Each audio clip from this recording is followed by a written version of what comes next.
You know you're a real plumber when you automatically know what this big guy is and what's wrong with it, basically.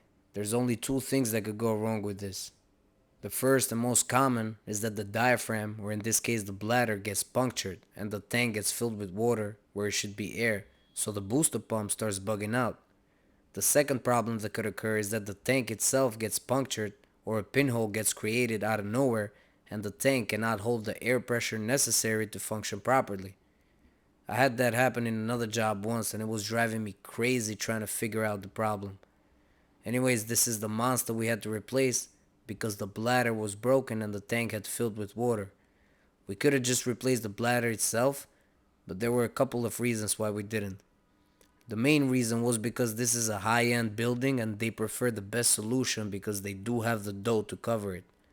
Also, like I said, the tank could end up getting a pinhole and would lose air pressure. Another reason was that the bladder was on back order and could have taken about 2 months to be delivered, so that was a big no no for the building.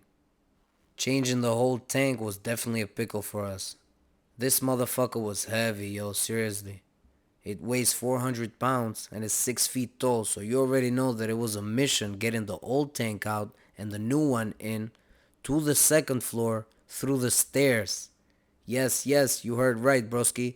We brought the new one in through the lobby and up the stairs of a building where each apartment cost a measly $15 million. The lobby was fancy as fuck, by the way, so it was stressful moving it carefully, trying to protect the marble floor and the glass doors. One mistake and my insurance would have went through the roof, bro. It took four of us to transport it and a whole lot of yelling trying to direct both the old and the new. But I'm not gonna lie, we did get lucky with the new one, cause it only weighs 395 pounds.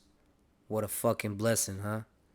This building, as fancy as they tried to make it, they made two major mistakes in my opinion.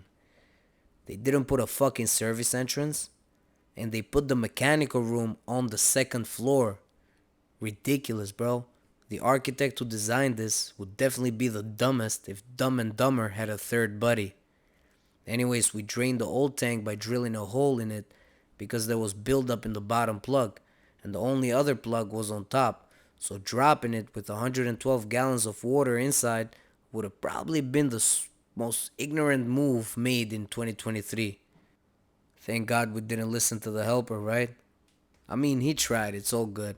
I always tell my guys, any idea is better than no idea. So after putting the new one in place, I started charging it with the compressor because they come pre-charged with 40 psi and I needed more here because the pressure off of the booster pumps was 79 psi.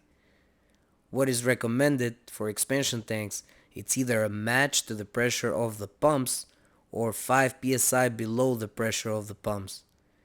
In this case, I matched the pressure, so I filled it to 79 psi. The air has to be pressurized before you open the water, by the way, so keep in mind if you're doing one. After it was fully charged, I reconnected the line and put some dope in the union just for you. I know some of you broskies love dope in their unions, even though it's not necessary. I never put dope on unions unless I have a leak that won't stop or if the face of the union seems scratched. And that's it. Finito, broskies and broskets.